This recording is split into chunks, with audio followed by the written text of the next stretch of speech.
All right. Let's just get into it. We can, wherever we go. There'll be dub trails and rabbit trails, by the way. We will not stay on topic, I'm sure. Here we go. Sounds good.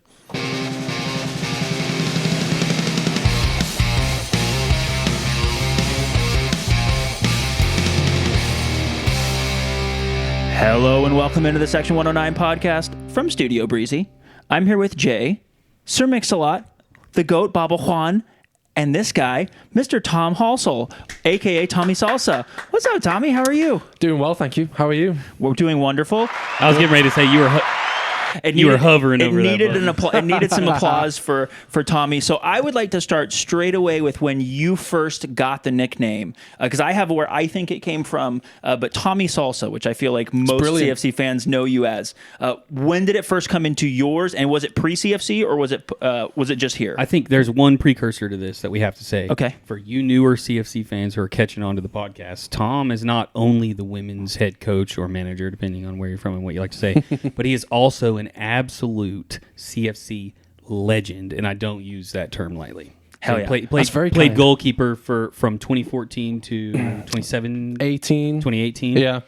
Had a gap year in between. Yeah. But return in 2018, yeah. Yep. So that has to be, if they don't know that is a very large. And we're definitely going to get into that Yes. in the soccer journey as well as coaching, because Tom is a well-rounded man with a long career already at, how old are you? 30. 30, yeah. Yeah. He's got a well-rounded career at 30, but tell me about the nickname of Tommy Salsa, then I'll tell you it from my perspective. So I came for the tryouts in 2014. Bill Elliott invited me the year before when he played against us when I was at Lee. He was the coach of West Florida, and he saw me play there. Did he approach you at the game? After the game, yeah. That's beautiful. So he was like, hey, we need a goalkeeper for next year. Want you to come and join. So I was like instantly like, yeah, sounds good. Just to be able to keep fit and do something over the summer and not go home and keep in tune with everything. And so I came to the tryouts in the spring, played in the game, and I'd heard that players get like little chants and stuff from the chat hooligans. I'd heard all about him, and I was like, oh, I wonder if I'll ever get to that level from the fans. And then out of nowhere, Tommy Salsa came up. And I thought it was down to people not knowing how to pronounce my last name, which is Halsall. But being in America for so long now, I've had all sorts of people try and pronounce it wrong. I've had Halsall, Hissel, Hossel, Wholesale, another few words which I can't say. You are headed to Sam's after this. So yeah, you're going to get it weird out there too. Yeah, absolutely. And so it was just from that really, and I think that's really where it came about. I saw it on Twitter after. And I was like, yeah, I like that. And it's stuck, and my friends in England call me it as well. Yes. No, so it's traveling. Hell yes, it's not just local, it has gone international. It's international, let's go. So it's an honor. It really is an honor. Let's go. So, yeah. So that is, my recollection is very similar to that, by the way. I was curious how it was from your point of view.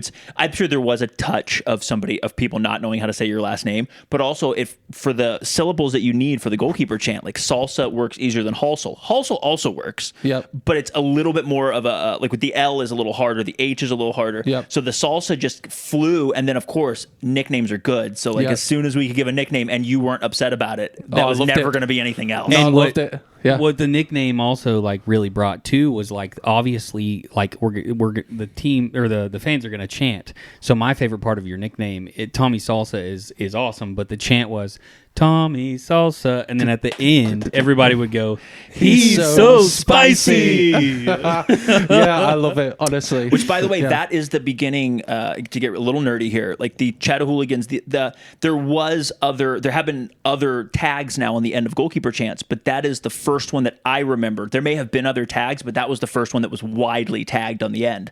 So you had the he's so spicy on the end. There wasn't always a tag, but from then on, because that one went so well, we've always tagged. Yeah, because then it was Phil after, he's so Italian. Yes, it became he's so Italian. And then it was a bunch of people doing the worst Italian impressions. Hey, spaghetti! In the section. It was really good. Awesome. Jean-Antoine gets a slightly different one now.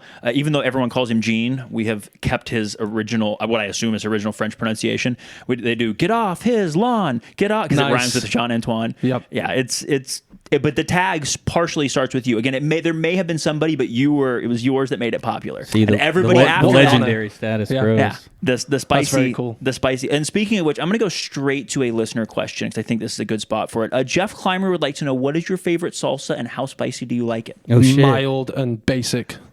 Honestly, man. I'm very pathetic when it comes to food. I'm very bland and none of the extra stuff. No, very plain, mild. That's a very yeah. That's an Anglo answer. 100% it is. Yeah. Yeah. Whereas my wife, she'll go all the way to the mild and hot. So, Really? mild all the way through to hot, yeah.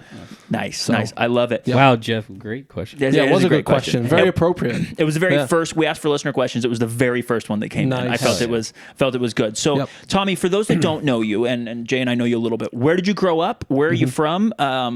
Do you have siblings and family? Kind of take us through little Tommy's life. Yeah, I grew up in a little town called Southport, northwest of England, just north of Liverpool, about an hour west of Manchester. So in the best part of the country, in my opinion. Yeah. Mum and dad, got my sister who's older than me. She's a teacher. My mum and dad now own a bed and breakfast in the Lake District. So they've been doing that for close to 10 years now, and they try to come over as often as they can. Do they live at the bed and breakfast and yes, operate they do. Yeah. Was this their second career, or is this? Yeah, no, it was after. My mum was a teacher. My dad was like a truck driver before that, and then they took the leap and went and did that and started that back in 2016. So it's been a good success, and it gives them a lot more freedom to come and visit whenever they want to. Awesome. And stuff like that. So that's great. If somebody wanted to book that bed and breakfast, is it like publicly available to be booked? Lock home bed and breakfast. Yeah, so beautiful. Just on Google. Yeah, dude, I'm literally planning a trip with my wife and my parents. So my grandparents were Geordies, so but we're gonna fly into London. I have some really good friends in Slough. They're gonna drive through. Nice. We're gonna drive to and through Merseyside, and then up on into Newcastle. Yeah, brilliant. We need to find places to stay. You'll literally go through the town that mum and dad live in. Yeah. No, we have to stay there. Yeah, please do. Is that it? That's it. Yeah. Well, we're gonna put this in the show notes. There you go. A little jump in on the video there. Keep talking. But I'm texting my mom. So yeah, I love being in Southport growing up, but I didn't start football until I was really late. I hated it. Really? Hated How old were you? I started playing when I was 9. I was a centre forward, not very good, and then worked my way back. Was a right winger. I love David Beckham. The 2002 World Cup, when England did relatively well until the Brazil thing. That's when my love for the game started. So I wanted to be the next David Beckham. I wasn't anywhere close to that. I joined a team. We were terrible. Really not a good Sunday League team. Like when I'd say we were getting beat like really bad, it was really bad, like 21, 30-0 every game. Like that's how bad. This was before you were a goalkeeper. Yeah, before that was the problem. Here was the problem. So it just all sort of happened naturally, really. I mean, the goalkeeper, we were doing really well in this particular game. We were 17-0 down at half time.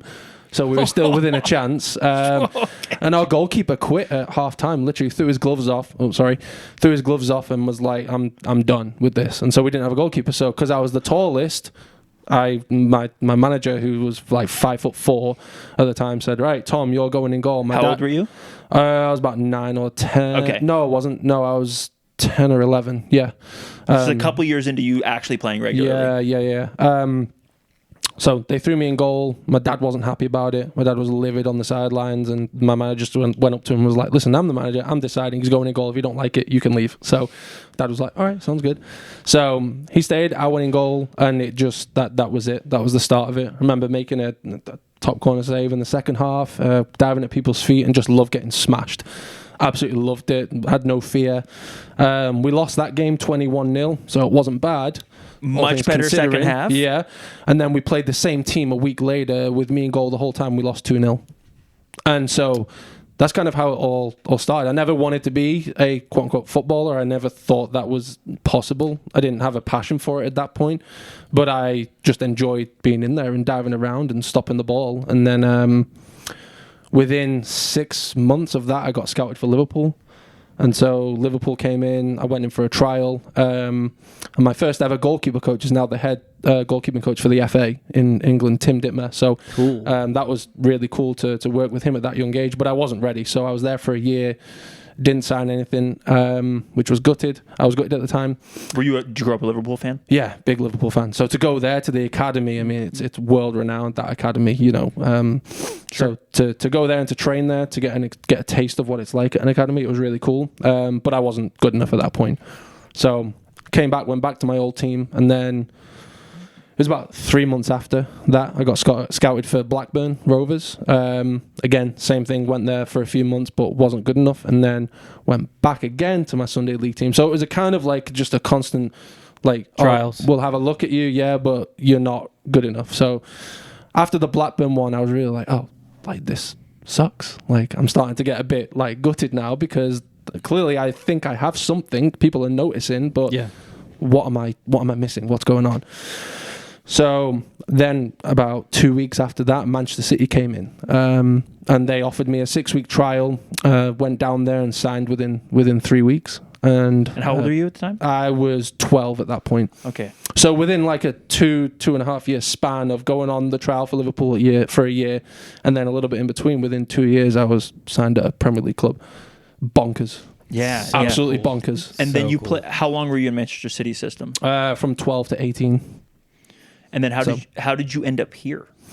So here being Chattanooga, we'll get to CFC, I'm sure. But before you get to that, sure. There is evidence online of Tom playing or not being a part of Man Shenanigans. City. So yeah, there's that. There's the skill school, right? The skill school with Falcao, yeah. right? Yeah. Dude, you're hilarious in that shit. It is awesome. Also, Tommy looks exactly the same, but way smaller. Like you're just like massive at the front of the queue. Yeah, you're like you look like a 15-year-old that's like, because you're so tall and gangly and just like it's such a fun, because I've only known you as an adult, right? You were probably in your early 20s, I'm sure, when we met. So seeing you in that video is phenomenal. We'll link down the show notes for sure. Yeah, but what does the process look like for you? You know, going through all of that, you were obviously at City from 12 to 18, and then what happened, and how did that lead to you coming to the States? Yep. So I did relatively well in the academy days, and I got a full scholarship at 16. So when I left school, I moved to Manchester permanently.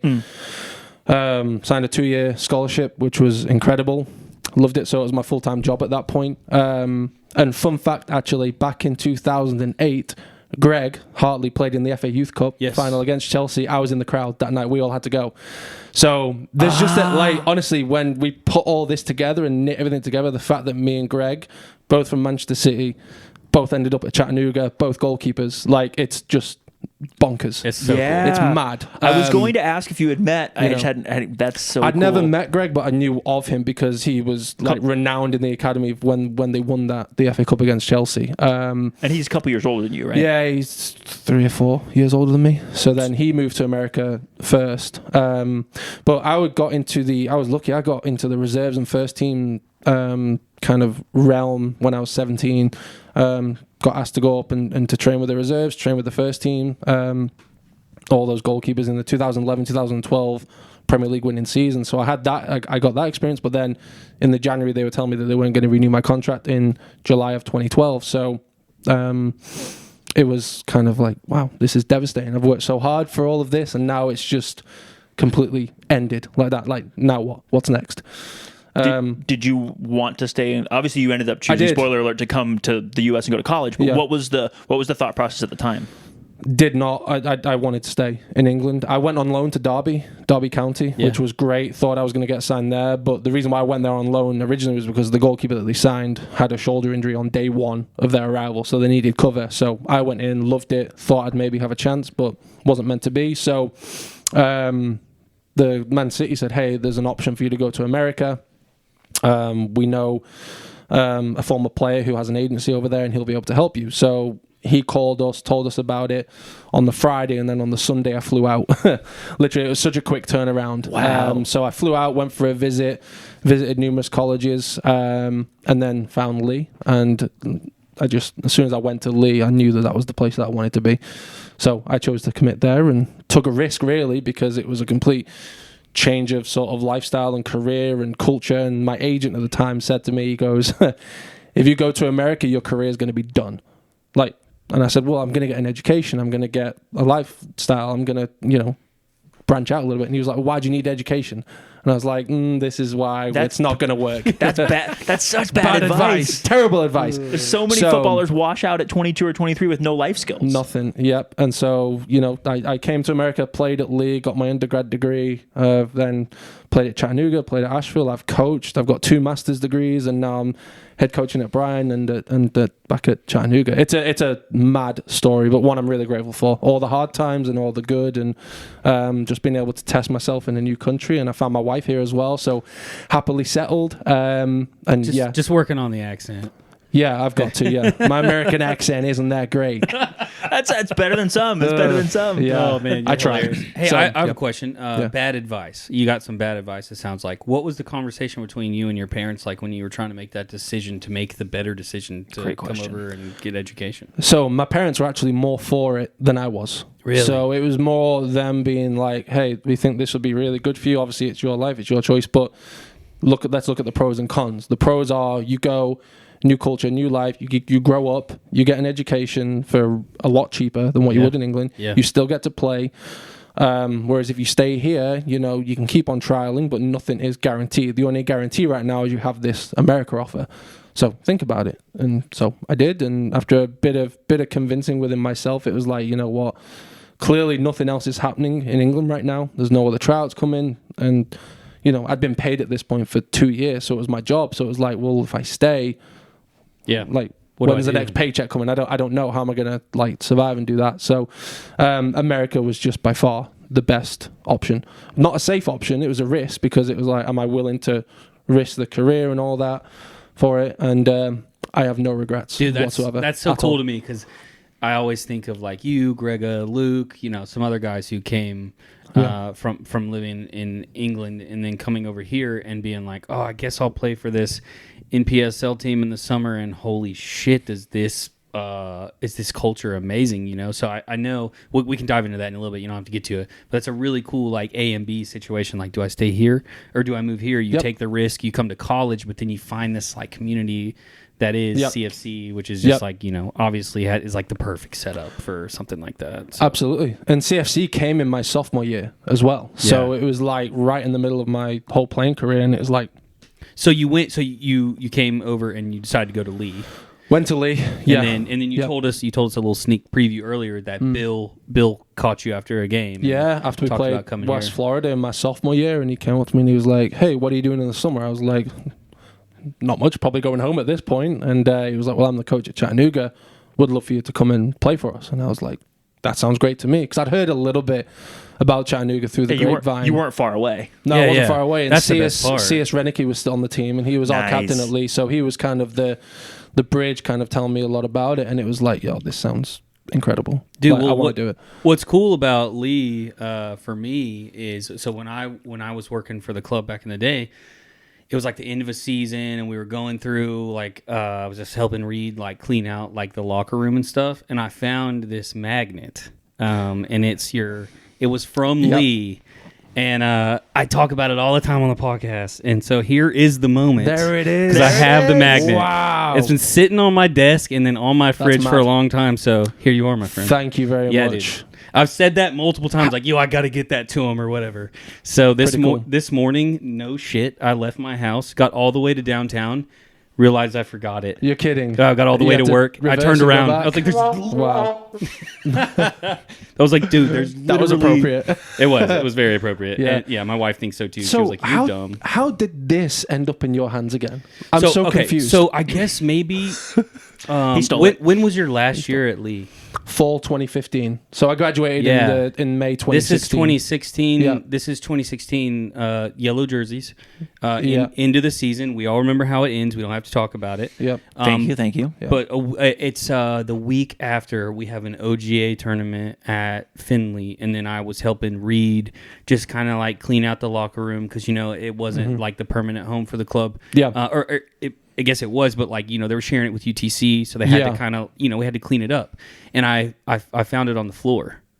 It was sitting on the floor in the Findlay locker room. In the Findlay locker room. What? Yeah. Maybe you had graduated and been done, and maybe brought it with you. Was it in your bag? Maybe. Probably. Yeah, I found it on the floor, and I looked at him, and I was like, "Huh, that's funny." completely forgot about it. And then Rachel and I moved from downtown out to Red Bank when we built our house.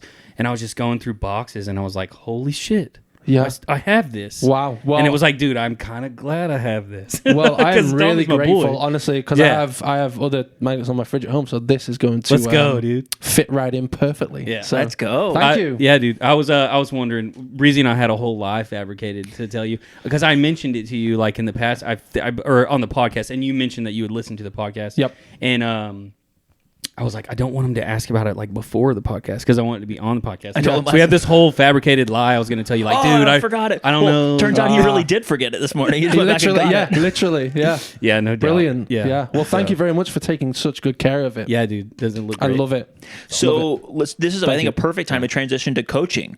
You finished up as a player at a certain point. How did you always want to coach, and how did you make the transition? Take us through that. I think I did want to coach, and it just so happens that everything sort of just fell into place with the opportunities to be a graduate assistant in the soccer realm. It's there's a lot of opportunities for it. So, my first GA spot was at Shorter University with Paul Fury, who was my coach at Lee. So he took the job there. Did you have Darwin Lam at the time? No, he was before me. He was before you? Before Okay. me, yeah. When we took over, Shorter were struggling a little bit. So, Hey, by the way, fan of the pod, Darwin Long. Hell yeah. That's my boy. Shout out, Darwin. I talk to him all the time. yeah. Went there, did that, was good, got my master's, and then got into club right after, went down to Florida in Jacksonville. Director of goalkeeping. Director of goalkeeping, so I was in charge of, crikey, I don't even know how many, 150 goalkeepers, like over the whole of kind of Florida with all the bases that we had with Florida Elite. So it was a big job, really good opportunity, really good experience to be in the club realm. I bet that was a lot, though. Yeah, it was intense. Like that's where I learned what like true intensity in coaching is, because the boss of the club was just on you all the time. Like standards have to be like all the way. Yeah. Anything you take with you on a daily basis that you from that? I'm sure you take a lot of things, but anything in particular, maybe something that you could share with the listeners that's like good advice or good Deep something In question. terms of coaching, or life, however, but something, because that was a big experience, both coaching and life for you. So Yeah. is there like a thing that you would share with the audience, like? Yeah, your preparation is the most important thing. Like you've got to be 3 or 4 steps ahead of your players. You got to be 3 or 4 steps ahead in terms of situations. Your training sessions, like you have to be prepared and always be thinking, always be looking ahead to make sure that you're on top of the game type thing. Do you have any habits that you do? I'm just diving in on this because it's interesting. Do you have any habits that you do and that you continue to do to make sure you stay 3 and 4 steps ahead? It's constant growth. So it's doing your own research in terms of how can I make my session better? How can I communicate better? How can I engage with the team better? How do I get my message across in a way that is extremely simple to understand? They may not like it, but you've got to get it in a way for them to understand. And if they understand, it helps them get on board and helps them to buy into the bigger picture. But the preparation and making sure that you are like on top of everything, you've got to expect things to go wrong and have a backup plan right in place. So people think you just go out there, do a session and leave. Like it's 24/7. Like the job, thinking about your recruiting, thinking about your style of play, thinking about the next opponent, watching film. The list goes on and on and on. So, and I've learned all of that through the experiences that I've got. Like at the beginning, I thought, just show up and throw a session. Like no. Throw cones on the ground and we figure it out. No. Yeah. You will get eaten alive and you'll get found out very quickly if that's your mindset. So Beautiful. That's great advice. So continuing from there, you had the experience. How long were you in Florida? a year. And before that I was at Erskine College, was my first coaching experience as a full-time assistant. Erskine in Due West, South Carolina. Okay. I loved it. Like Warren Turner, the coach there, was phenomenal. Like he gave me so much opportunity and gave me a lot of confidence. So big shout out to Warren there. I did Florida, and then I was going to be going home to England permanently because it was during the COVID time when all the visa stuff shut down. Florida Elite were trying to get my work visa done. It didn't happen, so it was just a horrible time. Sure. So I'd planned to go home permanently on it was July 19th. I was planning on going. I was gutted about it. I didn't want to leave because I'd built my life here. I'd had a rough year kind of before that, so there was a lot of things that went on that I was just like, wow, this couldn't make this year any worse. Yeah. Right now. And then literally on like the 14th of July, so like 5 days before I'm going to be going back to the UK, Bryan College called me. And I'm staying in Soddy Daisy at this point. So you know how that's 25 minutes, literally. Yes. And I'd met the associate athletic director 3 years before, once in an off chance, like where people know, like just, it was a, what's the phrase? Like if you know someone and we're in the same room type Just thing. an introduction, like, hey, do you know Tommy? Yeah. So it was one of those. And he called me and he goes, hey, what, are you still in Florida? And I was like, no. Like, I'm leaving for England on Friday and this is the Monday. And he's like, oh, can you come up to Bryan? I was like, yeah, I'm actually in Soddy Daisy. I'm leaving to go down to Atlanta today to stay at my buddy's house in Carrollton, and then I'm going to go on Friday. And he said, well, we might have something for you. So I went there. They offered me to do my second master's and to be the GA for strength and conditioning and to be a part-time assistant for the women's team. I said no. Because I was like, I'm ready to go home. I'm leaving next week. It's my mum's birthday next week. Like, I've mentally got over the fact that I'm not here, and to shift it all now, I'm just ready to go. And they said, okay, just think about it. So I did. I went home, I prayed about it, I thought about it, and I changed my mind because I thought, you know what? I never know who I might meet. I never know what opportunities may come from this. And I think I'm going to regret it if I don't. I don't want to go back to school, but I'll get another master's, and I'm as surprised as you two are to hear that I've got two master's degrees. 2 masters is a lot, Seriously, dude. I'm as surprised as you guys are with that. But so the next day, on the Tuesday, I went in and I told them, hey, I'm happy to do it. I want to do it. So we did, and then cool story, on the Friday I go and meet the team, and I meet the current GA, Ariel, who is now my wife. So Nice. talk about how things just work out perfectly. If I'd have said no, I never would have met my wife Ariel, who I met that Friday. Dude, shout out Ariel. That's amazing. Big time. That's such a good story. So how did you transition then into full-time head coaching there? And how many? Yeah, just take us through that. Yeah, so I then was at Bryan for that semester. I loved it. Obviously, with Errol being there, I loved that as well. So we got to know each other through that, I loved the team. But then Chris Walker called me. He's the head coach at North Alabama, and he said that he wanted me to be there with him and to be his GA. And I was like, wow, that's Division 1. It's a great opportunity for me to experience that, to see if I'm good enough at that level, to see if I want to coach at that level. See if that's what I want to do. And so it was a hard decision, but I took the decision to leave and go and do it. And so I moved then to Alabama on January 2nd, 2021. Me and Ariel started dating on December 30th. So we then did long distance for a year and a half. Went to UNA, had a good time, loved it, but just very different to what I was used to. What were you coaching there? Women's soccer, GA. Yeah, I was a goalkeeper coach for them. So had that experience. It was good, but it was just different. Like, it was like I felt like the girls there were really good, but it was all like they just wanted to be better players and weren't really interested in building the relationship with like the coaches or the GAs. Whereas other schools I've been at, it was all about that. And I was like, I thrive off the relationships with the players and pouring into them and encouraging them as a person, and then building them up as a player. That's my thrive. That's what I love to do. So I missed that a little bit, but the experience was great. And then I was going to be going back to Bryan as the strength and conditioning coach, but then it opened up where the current head coach went to be the strength coach, and then he said to them, give Tom the head coaching job. So I took the plunge, and that was it. And then I moved back. And then I got married and all of that stuff. So, dude. Yeah. So how long have you been the head coach at Bryan now? I'm nearly at the end of my second year. That's exciting. Yeah. I want to circle back a little bit. So Go. you said... Sorry, yeah, I've rambled. No, that's perfect. This is great. This is great. This is as good as I thought it was going to be. Exactly. It's a lot. So you said that dealing with, like, you love building a player. You love having that relationship and building them as a person first and then a player second. Where does that come from?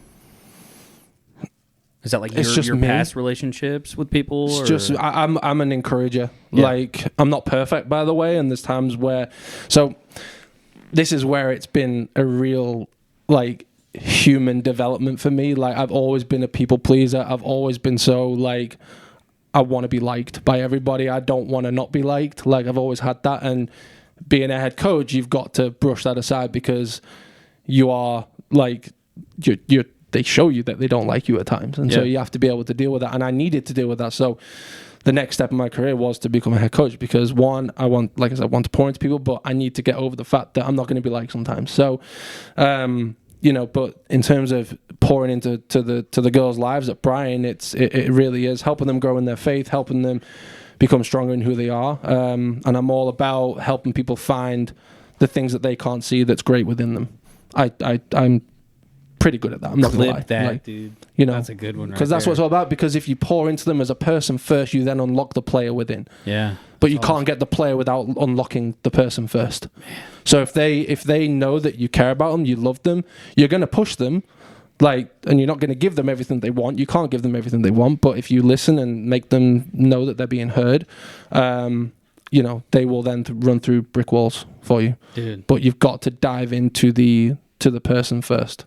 So, Mix is excited to see Mix you. loves You like that? Dude, Mix likes good positive message. Yeah. Mixie, come here. Come here, buddy. Good positive message. Okay, Yeah. well, let's transition into. Okay, so obviously everybody knows that you're now the women's head coach for CFC, but you were there doing something else beforehand. And by the way, the Adidas warm up tracksuit. Good. This is its first appearance on the pod. So we love it. it's awesome. I love how the crest is the main thing that you concentrate on. It's one of my favorite things. love So you were brought in as a goalkeeper coach first last season, and then now you're the head. Bit of a thing. The goalkeeping coach, and then everybody's like, "Hey, maybe this guy should be the head coach, whether it's here or there." How did that happen? And before you answer, I can't tell you how excited we all were when we saw both of those announcements. Yeah, a bit of a shock, right? Yeah, for sure. The goalkeeping one, the club wanted me to do that sooner, but I was going through all my green card process at that point, and there were a few things that I couldn't do at that point.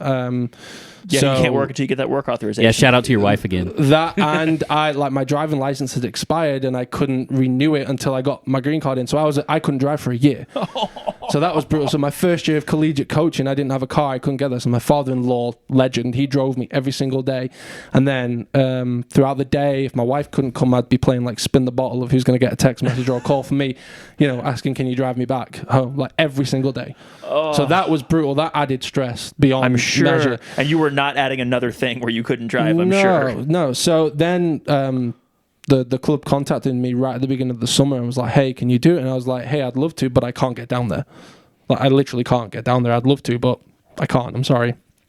And so then my green card came. So then in June, and I called them. I was like, hey, I'm available if you want me. I can drive now. And they were like, great, let come on down. So I came for the last part of the season. Loved it. By the way, the players gave good feedback too. Yeah, did they? We talked to Caroline. I don't think she would care if I share this, and she was like, Tommy's awesome. This is Caroline great. Johnson, great goalkeeper. Yeah, loved working with her. Friend of the pod. She's been, I think, on twice. Anyway, she's and one of my favorite humans, because I don't know if you're not at a ton of CFC men's games. There's no shade there, but if you are, and those who are would see her, she randomly just drives up from the Augusta area. Just I'm coming up for the men's game this weekend. She's a legend. Yep. Mixie.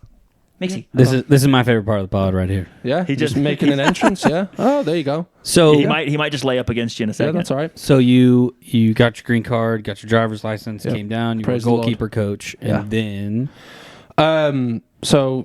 it was bizarre. I got a message from Alex Patzel just saying, hey, Rod Underwood wants to call you. Do you mind if I pass on your info? And I was like, Rod, cool, sweet, yeah, I'll chat to him. I don't know what it's about, but heck yeah. So he called me, and this was in November, right before Thanksgiving, and he called me and said, hey, I want to meet with you and chat to you about the goalkeeping position for next year. And I was like, great, sounds good. So we went down, and hello, Mixie, come here, Mix, come on. And so I met him at Panera, had a chat, and he was like, so actually I'm not here to talk to you about the goalkeeping. I was like, oh, crikey. Oh, no, what did I do? Now? And he was like, we want you to be the head coach. And I was like, what? Me? And he was like, yes. And I was like, wow. And it was as simple as that, honestly. We had a good chat, and he was like, hey, we think you'd be a great fit. You know the fans, you know the club. Yeah, that matters. And it really does. Because I said in my interview when I spoke to the club, it was like, hey, there's plenty more experienced coaches out there than me. There's probably better coaches out there, not to knock myself down a peg or two, but I'm young, I'm still growing, and there's plenty others out there. But I know the club. I know what it means to be a part of this club. I know what it means to you guys, the fans, which makes the club what it is. Because without you, we're not.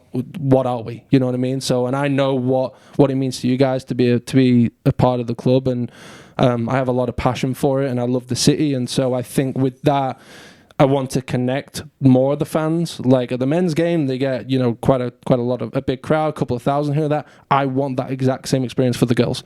Like, so that's a big thing that I'm working on right now, is how can we increase the amount that we get in through those turnstiles every week and make it a really fun and engaging experience awesome. For the fans and the girls coming in, because once players come into the club, it's very difficult to leave, and that's what we want. So in terms of the retention, that exact process. In terms of retention and getting the best players to us, we want that the fans to be there and to go crazy for it. So speaking of player retention, I'm going to dive straight into several listener questions about this. First one, which is a very direct question from co-host Matthew, who's not here today. Legend. He's something. You definitely. I'm messing with him. How do we leverage the housing spots the club is providing and augment them with local players? And then he says, including local players in SEC type of schools, etc., to put a product that can challenge for a WPSL title. Yeah, so the recruiting is going right now. I mean, I got hired on December 1st officially, and it's been non-stop for the last 2 months. That's awesome. We've not had many say no. We've had one or two. Had one this morning actually that we had in, and then this morning she's decided to go do a more full-time job. So it's it's constant trying to reach out and get the best players in. So then in terms of housing, it's about me and Juan getting together and just kind of going through which ones we feel are going to compete the most and going to sort of be engaged more and be a part of the team more, and who's going to get the most minutes to put them in the housing. But it's very open. We have a lot of housing spots, which is good, and it makes it more attractable and more open for the girls to want to come if they know they're being taken care of. Do you know what my favorite part of that statement was? You and Juan. Yeah. It's just two absolute legends putting in that sweat equity back into the club, and that's just freaking... I love the fact that I'm working with Juan in this. I'm very grateful and very lucky. He's been great. Obviously he's been involved with the club for similar periods to me, longer, more recently. So him just putting me up to tabs with what's been going on, where we're at, how things are done. He's been a great support, and he's me and him work as a team. It's not me, head coach, and you're we are very level. I'm not one of those people as well. Just because I have a label that says head coach, it doesn't mean anyone as an assistant, it doesn't demean that. He knows what he's doing. He's very experienced, a wonderful player, great person, knows the club, knows the fans. So I'm very grateful to have him and have a lot of respect for him. Okay, so my listener question was going to be sort of related to all this, so I figured I'll just go ahead and drop it. So you mentioned you and Juan. Mm-hmm. Felipe married Michelle, lived here for a while. Zeka. There's a list of legends in our eyes that have come here, played, and we're talking pre-NISA, right? Juan was here, but it was a more there was more longevity to that. Yeah. What is it about here that makes you guys go, oh yeah, I played here and now I'm done, and shit, I guess I'm gonna stick around the area? I mean, a little bit of work for you, but what is it about the city that is attractive that makes players want to stay past the playing career? So it's really I think what's so great about Chattanooga is, one, the community, two, there's loads of things to do, especially in downtown, but then all the surrounding areas as well. Everything's so connected, and it's just a great place. It's a great place to be in. Everybody knows each other, and I like that. I like how everybody is integrated, and there's just good people in this city, and it's one of those where it's very difficult. I mean, I've lived in North Carolina, South Carolina, Georgia, Alabama, Florida. I've lived sort of all over. Been very lucky to have traveled and been a part of a lot of different states, but there is just I can't put a pinpoint on exactly what it is, but it's just I can't. I wish I could give an exact answer, but I guess it would be just a kind of a whole cluster of things that make you want to come back and stay. Yeah, no doubt. So I just love it. I think that's really, there's a profound thing in that answer, which is I can't put my finger on it, but I've been to all these places and this is it. Yeah, this is it, and I don't have any desire to go anywhere. I don't. That's awesome, man. No, That's I so love cool. it. Love it here. I love it. So I have a question, another listener question. This is for, there's 2 anonymous listener questions, and they're pretty similar. And the theme of which, excuse me, is how hard is it to convince, and then how do you convince the highest level players from major schools to play in our league at Chattanooga Football Club for the summer? I'm sure there's obviously some college coaches that prohibit it because they may have their preferred areas they go, even though I'm sure they're not supposed to technically and whatever else. But how do you and Juan and Chattanooga FC as a whole, how do you get over that, whatever the hump is that keeps us? Because, I mean, I think if I'm going to expound upon that now outside of what they're asking, the last few years, the last 2 years, Randy had, first year was very much, he brought in who was still available, right? Like he got done late in the process. But last year, you didn't see a lot of D1. And except for 1 year where Coach Aaron Ridley brought in a ton of D1 players, you didn't see a lot of, like, I mean, just quite frankly, D1, like, really, really talented, sought-after players. We had some good players. I'm not going to, but as like a whole, and how do you go about that? How do you think about that? I mean, maybe you think that question is not even fair, but like, yeah, how do you think about that when you're competing with everyone, whether it's here in town or they could go play in the ECNL, depending on the age, or they can go play attached to an NWSL team? Like, I don't know. How do you think about that? So for me,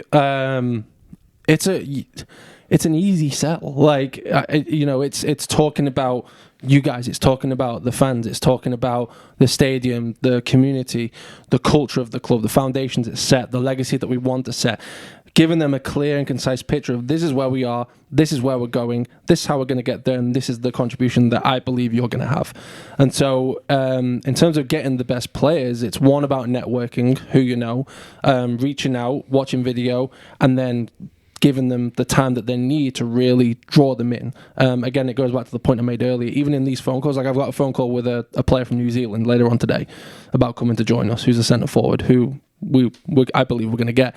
And so it's just, simply about saying, hey, if you want to be a part of something great and want to be able to have, be a part of a club that loves you and will respect you and will make you feel like you're one of our own, like this is the place to do it. So our team this year, I feel, is going to be a lot stronger. We've got a lot more depth. They're going to have players that there's not going to be a big drop off between starters and players on the bench. Like, it's going to be very, very competitive. That's awesome. So, I'm hoping to cause a storm in the league this year and build on the improvements that have been made already and then just keep on going forward. So it's an enticing project, and I'm so grateful and honored to be leading it. And I want to get it to where it deserves to be. I can't think of anybody better. So you also did. I want to ask some question too. We saw you and I reconnected briefly when you were coaching in Knoxville. What were you doing with that? So it's not, if anybody's wondering, it's not Tom's first experience in the WPSL. Right. Can you tell us a little bit about your experience there? Because I actually genuinely have no idea. Cool story. Other than you were there. Cool story. So 865, Knoxville 865. Yes. They were previously known as Tennessee Force. yeah, My father-in-law started that.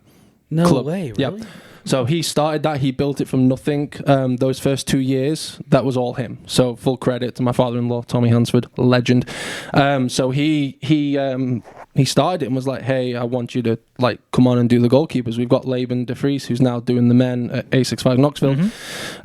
So that was my first experience of it, really. So it was really, really good. And my sister-in-law plays on A65. She scored against us last year, and she's playing for them again this year. I remember. So I'm Unfortunately, hoping. I remember. Yeah, I know. So I'm player. hoping that she, in the most loving way, Alison, hope you have a stinker against us.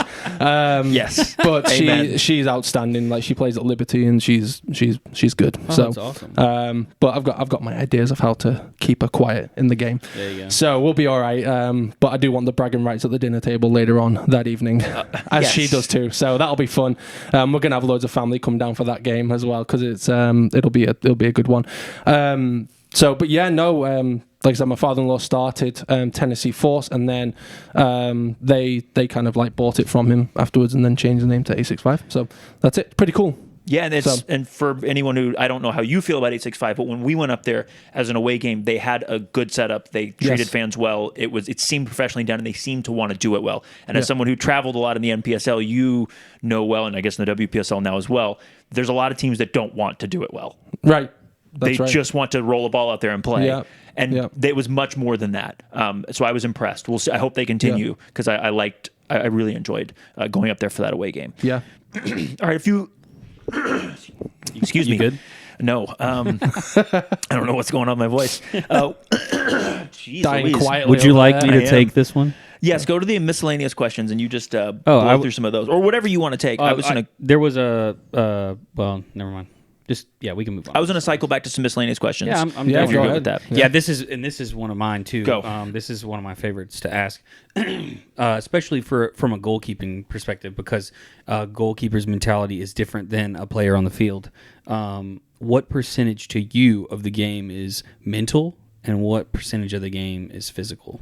And you can take that from a player as a goalkeeper, or you can take that as a coach. All of everything the coach that you've kind of like blossomed into, which has like a ton of skills underneath it, right? I think all of that composed is going to give us a different answer than if we're asking just like a player directly. I would go as far to say 90% mental, 5% physical, and then 5% decision making. Like, it's all here. It's all here. If you're not right here, it doesn't matter. It doesn't matter. The rest, like, you have to have full, and that's why I didn't go further, like, in my career. That's why I got released from Manchester City, is because I wasn't good here. Wasn't confident, didn't believe in myself, lacked all sort of self-belief, and it shows. Like, and with that, if you lack self-belief, it doesn't help you to be consistent, and without consistency, you have no longevity. So you're not able to build trust. So the big thing, it's that mindset. It's about, and what I've learned through playing and through coaching is the way to become consistent is to do the simple things right over and over again. A lot of players have asked me, as a goalkeeper, how do you get over mistakes? And the answer is, one, don't chase the game. Like, and what I mean by that is, after a goalkeeper makes a mistake, they want to do something big and dramatic to make it you look better than what it is, to kind of help them feel better. Whereas that's not the right thing to do. Like, writing this down for myself. Like, don't go for the crosses that you're not supposed to. Don't try and parry a ball when you know you can save it. Don't try and parry it when you know. Don't try and hold it when you know you can parry it, type thing. So it's letting the game come to you and allowing yourself to kind of sit in it and then just keep on moving. But the mindset of it is key. It's about believing in yourself. It's about not kind of sitting on a mistake for too long. It's just like in life, if you sit on a mistake for too long or something that you've not done right, you're going to be paralyzed. And that's a lot of the time what happened with me as a player. Is after a mistake, I would be completely paralyzed and be fearful, and doesn't work. Now, it is easier said than done. It doesn't just happen overnight. There's a lot of techniques that I was taught. I had a sports psychologist at Man City to help me, and there was one really cool thing that we did, and it took me over a year to figure it out and learn it, but it was a thing called switch channels. So he basically sat me down and was like, hey, so when you watch TV, right, what's your favorite channel? And I'd be like, Sky Sports. And he goes, all right, you've got to start picturing all of your best saves, your best moments, all those things. That's on Sky Sports, right? That's your best channel. And what's your least favorite channel? For example, I don't know, geography channel. That's where all your negative stuff are, right? So in order for you to switch channels, you have to create a trigger and think of something happy. Think of something that kind of takes you to that happy place. Happy Gilmore, great movie. Hey. So for example, my snap would be in the games. If I made a mistake, I'd literally stand there, open my shorts up like that, and snap out, let the negativity go and lock it out. And that would be my trigger. Then I would think of something happy, think of a great save, and that would help me switch from National Geographic over to Sky Sports, where all my positive stuff would be. So that's that switch, that trigger, and then a good memory helped me switch from the negative channel to the good channel. So that's kind of an interesting that's thing. Beautiful. But that's what Man City those are the type of things that they did for us way back then. And that definitely helps. So it's all here. It's not all completely. Like I said, there's other things. You do need the physicality. You do need the decision making. But if you don't have that fundamental mindset of I'm the best and I'm going to kick butt, you're not going to go anywhere. Like Greg had a different mindset to me. He just gave complete and utter confidence all day long. Strutted about, like, just had it. And he wasn't the biggest, right? He wasn't the biggest. I was bigger. We were both very different goalkeepers, but Greg just had something different that I just didn't have. And I knew that.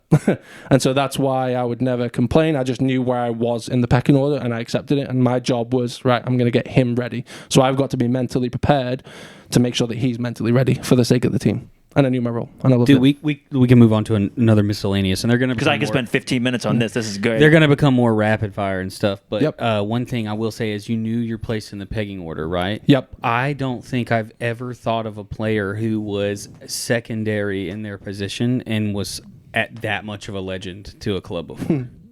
Like, I'm trying to think of it. Like, I've never, like, there's backups, like, in the world, but, like, you hear you made a different impact because, like, here, everything's so close-knit. You can become friends with the fans. You can get involved with the community, and I think that was just such a unique opportunity for you to be in a certain spot when you were at the club and leave such an impression. And now it's just full circle coming back. Like, it's honestly so cool to see. Yeah, and but that was the thing about Bill, though. He never he was transparent. He told me exactly what my role was coming in, so there were no hidden kind of things Surprises. in there. I knew coming in every year I'm going to be behind Greg, and my job is to be ready if something happens. And in that 2016 season, it sure happened because I got a run of games that I loved, and one of my favorite memories is, we can probably talk about it in a bit, but we'll get to it. But that 2016 season in the purple kit, kit. Like, I thrived in that season. I think you had a run of 6 straight games, which in the NPSL was like almost a season, if I'm remembering correctly. Yeah, right. It was loads, because Greg got injured. Second game of the season, first game of the season, something Well, like that. 6 straight games in 2 weeks. So I have a little, basically, I have a little highlight package. We're just going to go straight into this that will overlay in the video. Let's do it. And I'm going to hit play, and we're going to watch it together, and we're gonna overlay this for you viewers. So don't worry about us watching this on the laptop. It's about to pop up on the screen right now. And this is a shout out to, I think maybe Burgundy might have made this. Reading United, yeah. This is the big one. This is the big game, not the save. This is a good save, obviously, but this is not the big save. Look at him. John Finlay.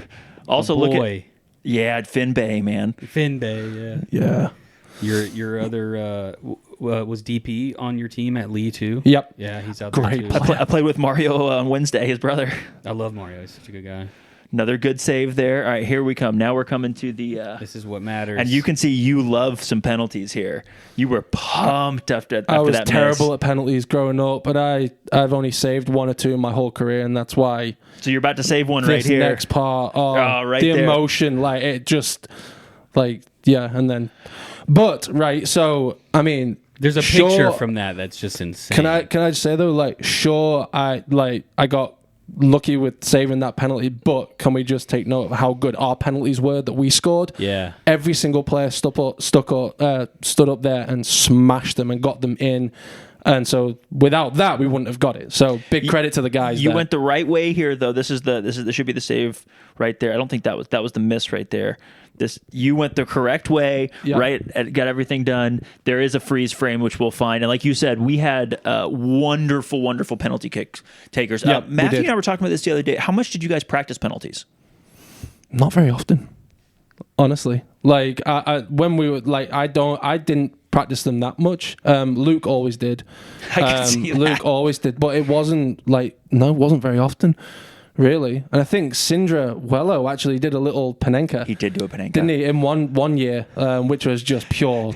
Oh, that was against Miami. The absolute balls to do that. That was a semi-final. Yeah, that was a mad game as well. By the way, yes, it was. Gregga had in the mouth, fights. Yeah, the guy with the long hair went to Greg, and I thought Greg was going to lose his mind, but he didn't. He kept himself under composure. And then at the end, after that happened, he made the save or whatever. He scored. He scored the game-winning goal, and he ran away. And Miami was like, "Well, I guess crazy. It's time to fight." Yeah, here we go. Yeah, I'm gonna post. There's a 2-minute video that we did, me and Galen and somebody else for. I think it was Kick. I apologize. I'll post it in the show notes. I'll find it. But we did a 2-minute. It was my favorite sports moment was that game, and it's maybe not as we titled it, like my favorite sports moment or whatever. And it's Greg getting his finger in the mouth and then still hitting the penalty and like all the things. Yeah. It's so good. So I'm going to write that down right now. And Sindra Wello is a name I hadn't heard. Still playing, by the way. Yeah. Still playing either semi-professionally or professionally with indoor. Yeah. Such a nice guy. And you mentioned that for some reason he was on. It was like off season. It's like me, Pete Woolcock, some other guys. Tim Kelly was our goalkeeper. We all played at HBC. and Reed was on our Wait, team. he played with you? Sindre played with you in the offseason? So, yes. So, and this is like, I didn't really know Sindre. I had sort of just started like working with the club, but we were getting, he couldn't play for the first 3 games. And like, we played like Julian, Mario, all them. We got wrecked. And then Sindre came in and like, it was like, I guess we're going to win all of our games now. Good Because the player. guy just was incredible. on the Underrated. ball. Yes. Yeah. Yep. Right-footed center back playing left back. Yep. Brilliant. And being great. Yep. And being great. We were very lucky. We had every year. I mean, from my experience, like we always had such a really good group of people. Like the team dynamic was great. Just the little things like that we do as a team. Even when we'd have lightning at training, for example, there was one memory that I remember. We don't know whether you guys remember it, but when the heading game into the bin was big, we did that, and it didn't take us that long, but it was just little things like that are just funny. Do you have that video? So I don't. I have it. I'll give it to you. Oh, you do? You have it? Yeah, Oh, do you? Oh, great. Remember all those assets? It's a secret, but you remember all those assets I was telling you about? Yeah. I found it. Oh, okay. I got there we you. go. Yeah. So it was little things like that, and all the camaraderie with the lads was great. And I like I said, I loved playing for the club, and like I said, I knew what my role was every year. My job was to get Greg to be in the best mindset that he could be possible for game day, get myself ready, but again, making sure that he's ready, because let's face it, he's the guy. Was that technically your favorite moment? Was that what you were going to say? Is we were talking about our favorite moments yesterday? It was this one, yeah. It was the penalty save. It was also because what went with that too, and I'm sure you remember this. I don't know if you remember this. Like they presented you with a picture of the freeze frame of you saving it. I want to say at halftime, maybe. Anyway, like it was a. It was a bigger deal. That moment was a really big deal, and I think all of us knew because that is very much a family. Mixie. Meg, so you're letting the people know what time of day it is. Yeah, this is so funny. Here, dude, come here. Well, if I could, I have a favorite memory, and we're not going to show a video of this right now. I actually think we should stitch it in at the end because I think it would be a really cool thing for a few clips. But 2016 was a year of growth for me. I realized I wanted to get into like video stuff and start making videos. I had been working for OG, I'd been working for the club, and Pete Woolcock and Reed Farnsley had made some funny videos with Wooly and Farns, and it was just kind of these things. And then I was like, you know what? I think this could be a thing. So I like pitched them, and we came up with this idea.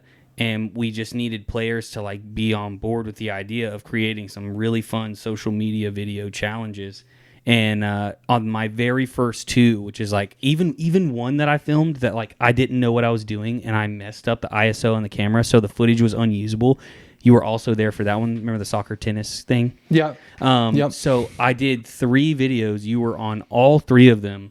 And the energy was there for everybody, but you were like, no, come on, lads. This is freaking social media video for YouTube. You get it. You were the first person who understood the crossbar challenge. You like really grasped the idea I was.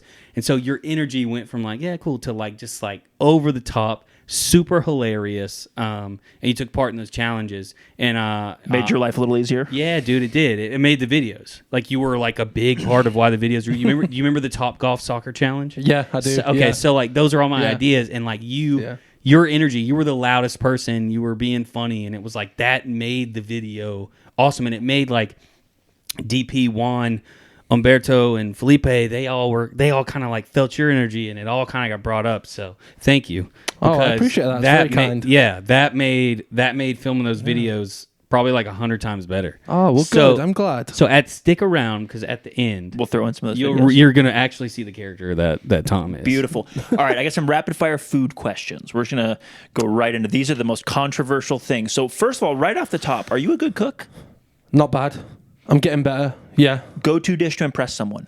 I'm trying lasagna right now. Okay. Go-to comfort dish to make you feel good. What's a comfort dish you make for yourself? I just do like chicken and rice with a cream mushroom like sauce thing with vegetables. That's the most football answer. My mum did So that healthy. growing up, and I blooming loved it. So That's awesome. Yeah. What is your most controversial food take? Controversial. What's the thing that whenever that you like that like you feel like everyone else is like ew, and you can't say beans at breakfast? Oh, that would be one. Beans on toast. Yeah, people are like, wait, what? What is that? But I don't like milk, so that's the other way. That could be the other way. I don't have That's milk it. on anything except in my tea. and I have British cups of tea every day. I go through about 8 or 9 a day. So you're a tea guy, not a coffee guy. No, I'm both. I'll have coffee in the morning. You're a caffeine guy. Pretty much, yeah. Yeah, but I'll go through 3 or 4 cups of tea before I go to bed. Every day. With caffeine?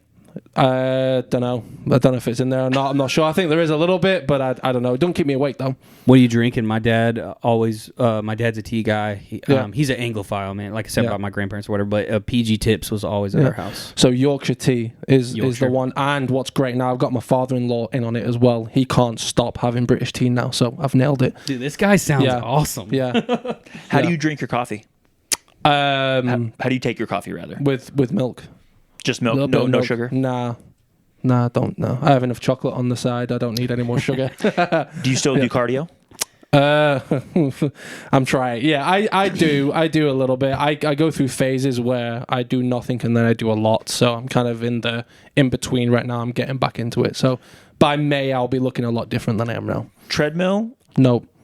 Road running? Yeah, or something else? I prefer road running than treadmill. Is that better for the knees? Do you get on the elliptical or anything, or you just go out for a run? No, I do a lot of HIIT workouts. So I'll do T25, for example. Beautiful. So I don't have to go to the gym. I can do it in my gym at home and not have to go anywhere, really. And it's 25 minutes. Brilliant. Yeah, perfect. Yeah, love it.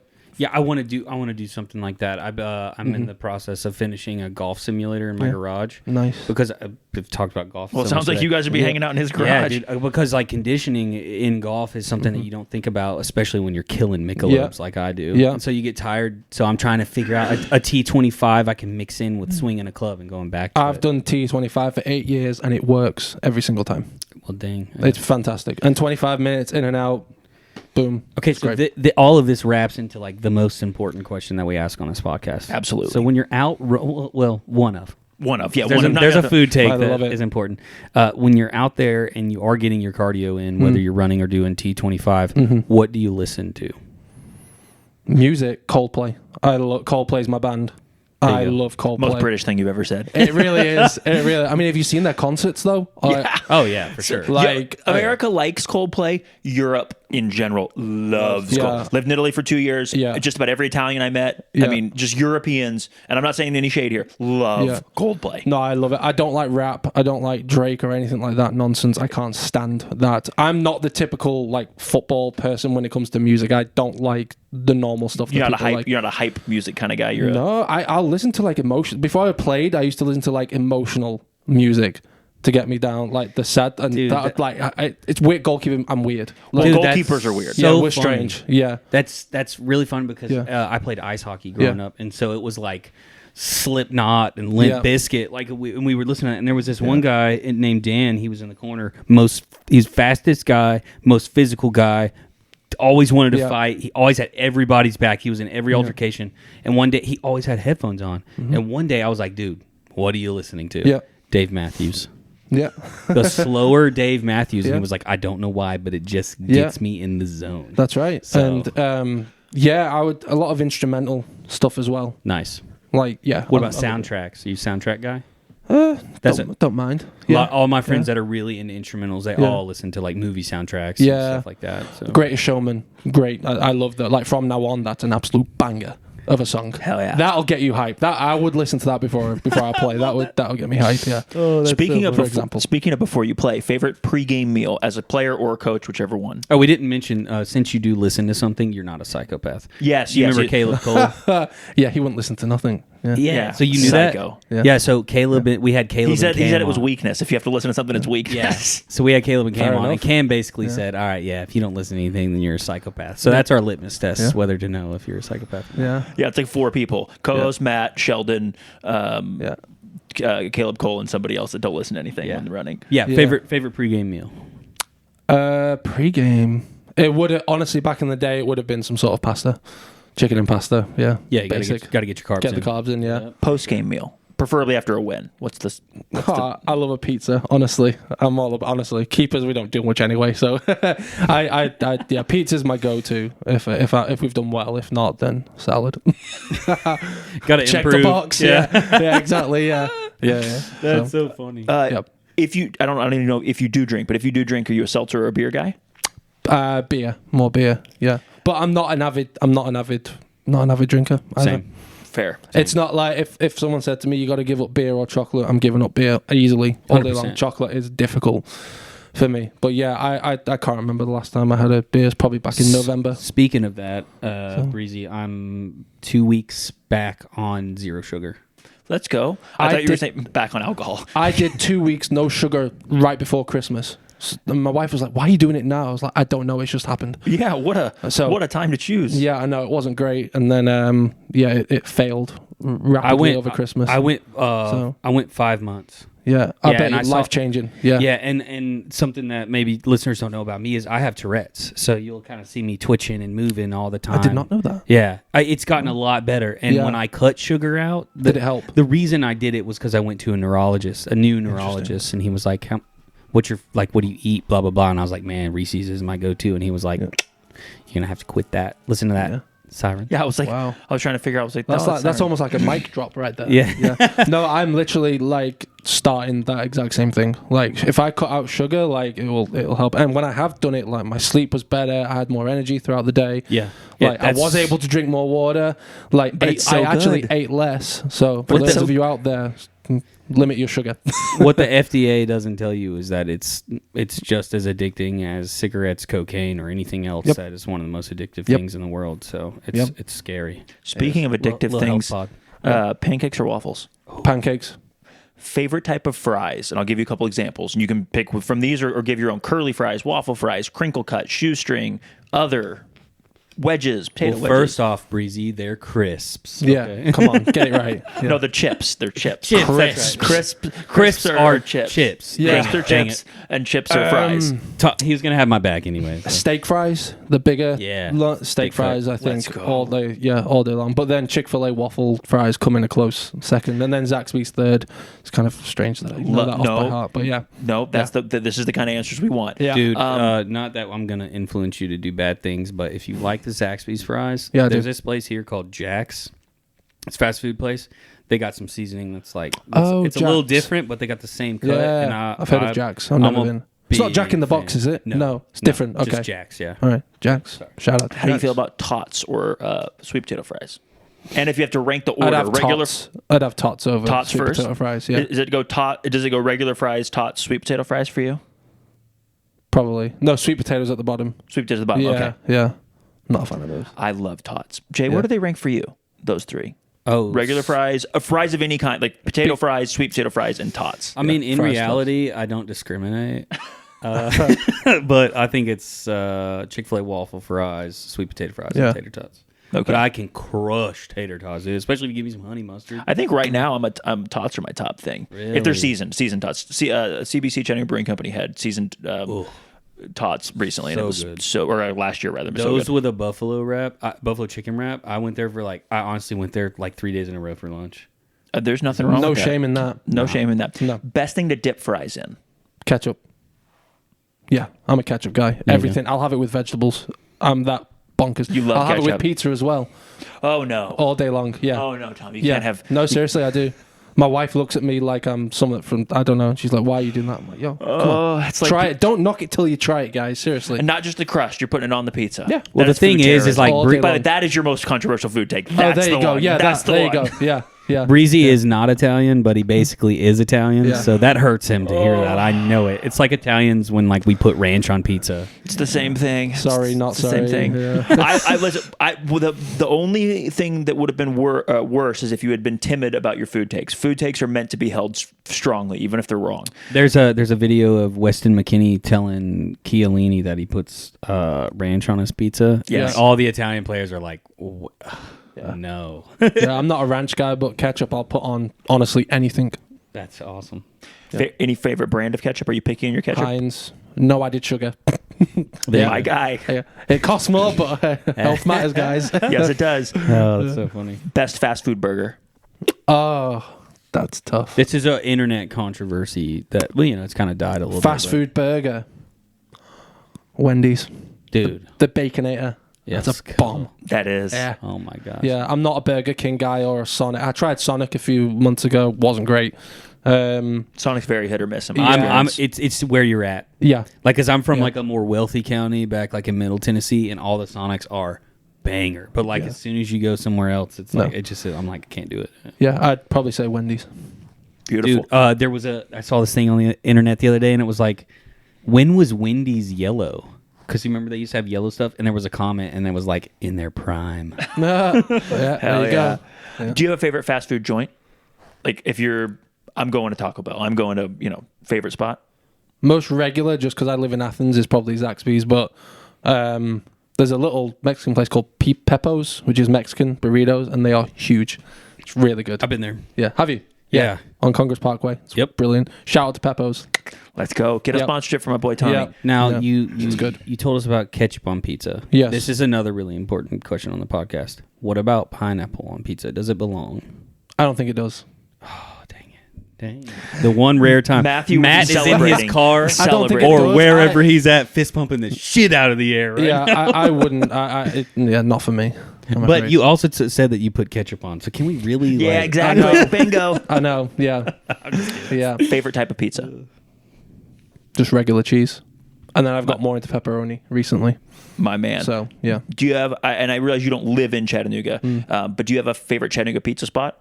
I don't know if you've been to enough of them. No, not been to enough of them. Southside Pizza, you should check it. Yep. Yeah, check that's it out. number one. 100%. Yeah, it's so fire. What does your ideal hot dog look like? Type of bun, type of dog, These toppings? Just literally regular with ketchup on it. That's it. I should have predicted that. Bun, no. Oh, ketchup. Yeah, dude. Yeah. I thought he was about to say naked like me and Matt. This psychopath eats just a plain hot dog in a plain bun with no condiments of any kind. Dry. Just dry. Chewing. Just drinking a liter of water, I guess, to try to get one hot dog down. Crikey. Yeah. I'm doing him like Joey Chestnut, like dipping him in the water and crushing him. What does your ideal burger look like?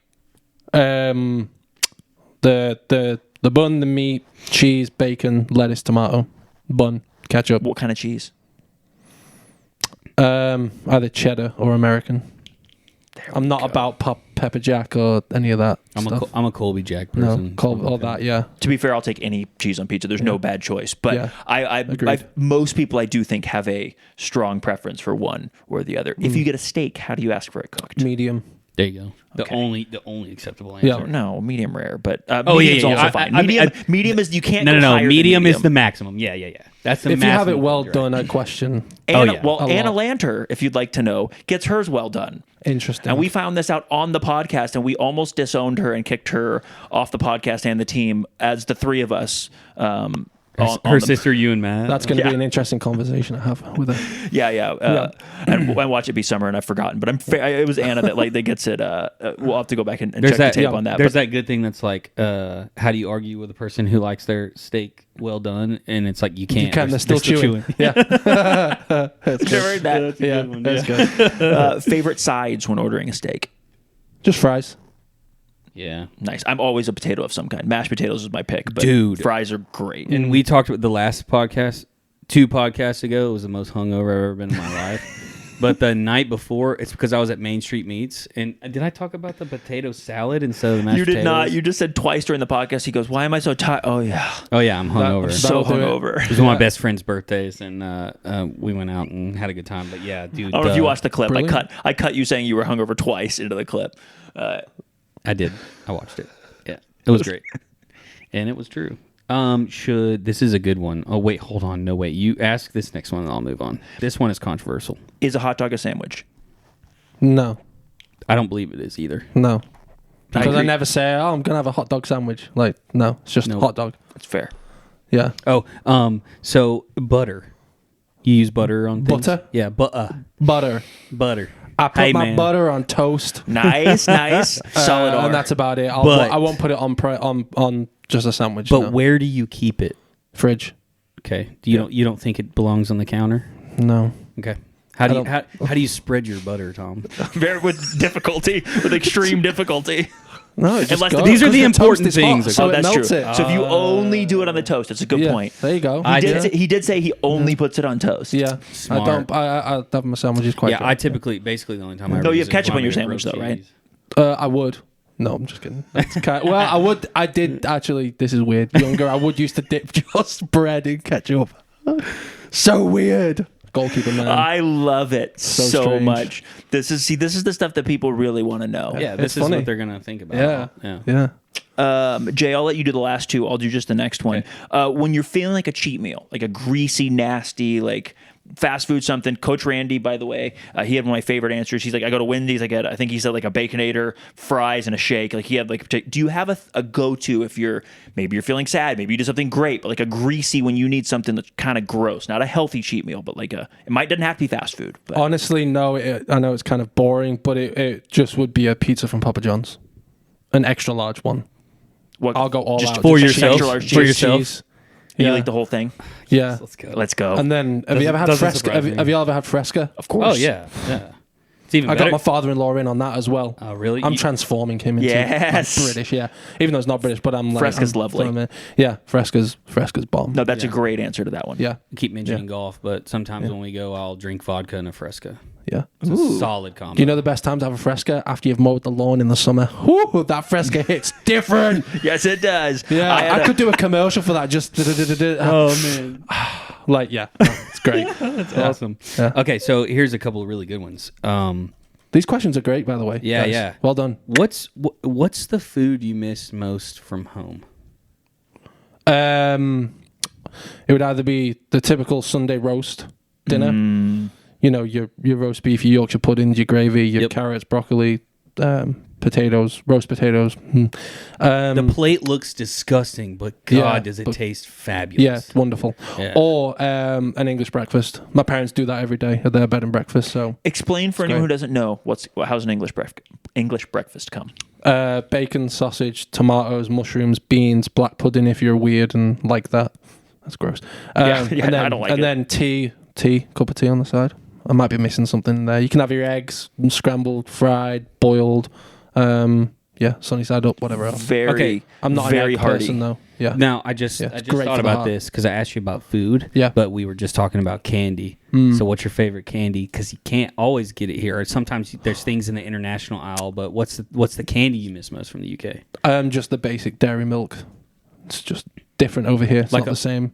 Yeah, it's way more sweet here. Right? It's just not quite the same. Yeah. Which is why you don't like milk, essentially. I don't know why I don't like milk. Oh, so you're just like in the tea is the only time you'd use it over there as well. Mm-hmm. I'll have my cereal plain. That's also probably another weird. Like a bowl of Frosties, I'll just have Frosties on its own, or Honey Nut Cheerios just on its own, and I'll use a spoon to eat it. Yeah, that's up there. That's weird. Yeah, I've done that before, but I was like high out of my mind. No, I don't have cereal that often, but when I do, it's out the bowl, spoon. Dude. Yeah, there you go. I'm gonna make a real hit piece out of this with Tom's great food takes. This is gonna be good. When you go to the grocery store, look at Cocoa Chimps. It's like a play on Cuckoo for Cocoa Puffs, and it has zero sugar. Yeah. Really? I can't tell the difference, and I'm like very much like I don't eat like a substituted thing. I'll just ditch it all. And my wife found this, and I crush it. That was some almond milk, and crush it. I'll give that a go. You know, have you ever had Cadbury mini eggs? Yes. Those things have some sort of drug in them because those are addictive, and they're coming out now because it's Easter. I'll be there. Yeah. I think the sugar thing will not happen for a while. You gotta pick the right months. Okay, I still have one more question, but God, this just popped in my mind. What about Peeps? What? Do you like Peeps? What's that? Oh, it's disgusting in my opinion. Adorable. Peeps? Yeah, they're marshmallow, sugar coated marshmallow. Bunnies. They look a little like a rubber. Are they yellow? Yes. Gross. Yes. No, me and my wife were in Walmart yesterday, and she looked. Then she went, "Those are disgusting." Yeah. And I was like, "Yeah, I'd never eat them." She's normal. She is.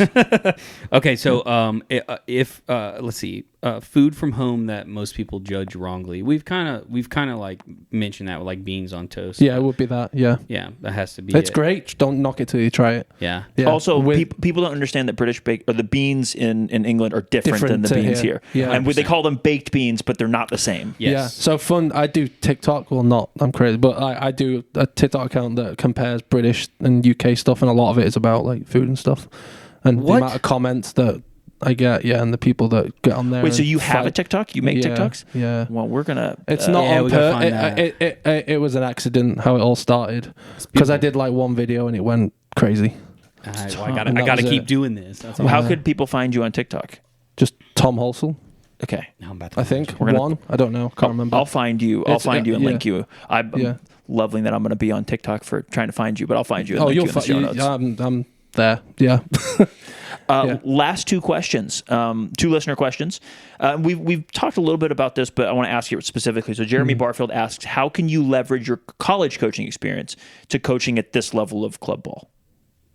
Meaning how do you see them connecting? I mean, I just read his word for word, but how do you feel like you can leverage your college coaching as a head coach now into coaching this level of? I guess it's like what never mind. What are the differences going to be? Do you think, and how? Or like or what more are the common similarities between the two? Too, like what are the things that you can use that come from a college perspective to a professional? Again, it's the it's the relationship side of it is key. So my very first thing on the priority list is getting to know each girl on the team, getting to know their background, getting to know about their families, when their parents' birthdays, like important things that are going on, like really dive into that so that you can build that relationship with them. I'm really excited to be at Chattanooga just because I think it's going to be a wider variety of like level of players compared to Brian.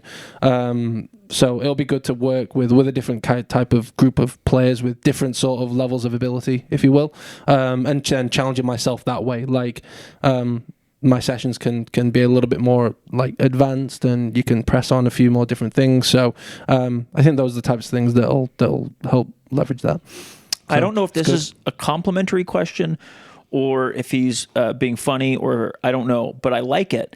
Any chance I say I like it because I think it's interesting. I don't know if it's good. Any chance we will see a style similar to Burnley under Sean Dyche from Tom Gonzalez? No, I am a possession-minded coach with a purpose. Like, we don't just keep the ball just to keep the ball. Like, it's going to be fast-paced. It's going to be intense. We're going to press high. We're going to build through the channels, build through the to break the lines down. We're going to be relentless. We're going to make other teams know that they're going to be in for a battle. The big thing for me is making sure that other teams don't get a sniff in the game, if that makes sense. So, because, you know, if you allow teams to grab a sniff, it gives them momentum. It then allows them to take over the game. We don't want that. So basically finishing off our opportunities when we get them, being narrow and compact on the defense, and then being able to transition very, very quick.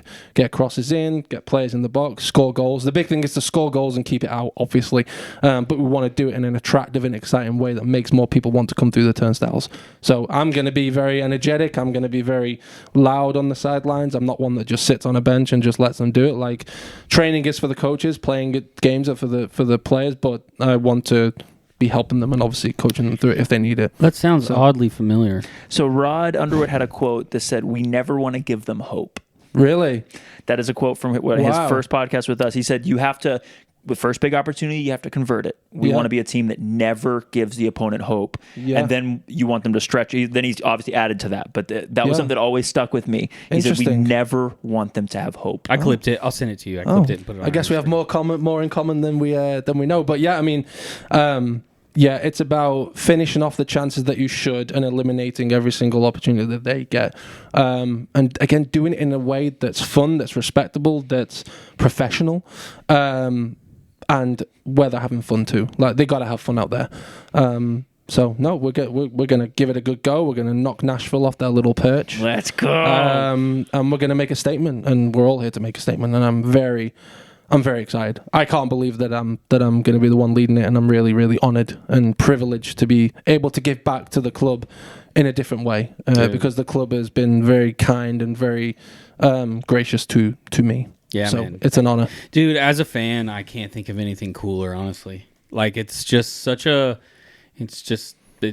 cool. I don't really have any other words to have watched you, become friends with you, done things, and then see you come back tenfold. And you obviously left and did women's soccer at the collegiate level, and now to be able to come back and pour your passion into the club, with those pictures and that video that people are going to see that they saw earlier that Breezy's going to put on there, they're going to see that passion when you were a player, and I can only expect that out of you as a head coach. Yep. And again, like, the big thing, what the message is going to be with the girls right away is, how can we connect? Like, connecting is the big thing, getting out into the community, pouring into it, because again, without the fans, without you guys coming and supporting us, what do we have? Like, and so it's about giving back, showing them that we love everybody, that we care about them, that we want them to come and support us. And so it's literally about doing that in more ways than one, and not just on the field but off it as well. And that's the legacy that I want to set. Like, I want to win, like I want to win more than anything, but just like Jurgen Klopp said, I think it's not necessarily about how people feel when you enter, it's more about how people feel when you leave. So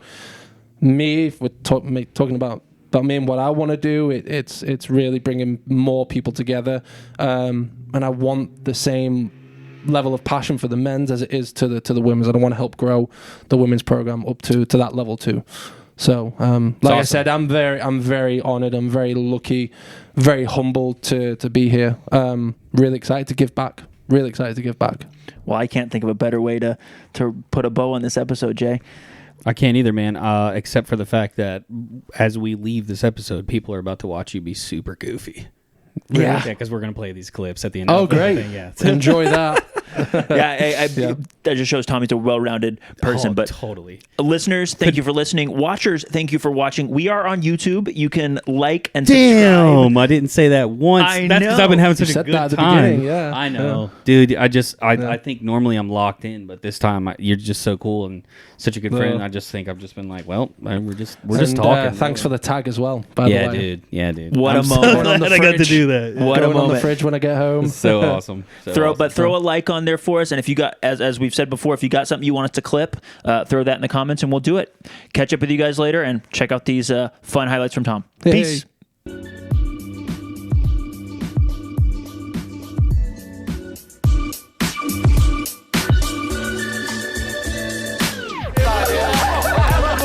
Oh, sorry.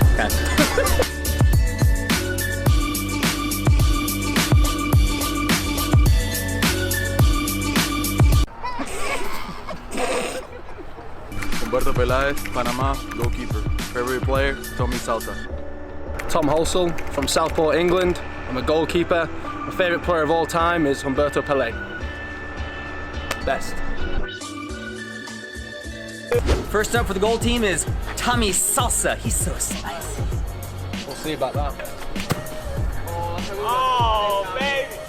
Oh! No way! 30 points. No! Nail. That's good. I'll take this. That's on the orange. Might be gone. VAR! Give me VAR! I want VAR! Oh, no. Don't touch it! I mean, touch it! No! Good! How many points is That's the one, son. That's what I need. Tommy, good job. Let's go all the way till we won. Oh my bad, guys. This week's winner. Team 5. Well done. Yes!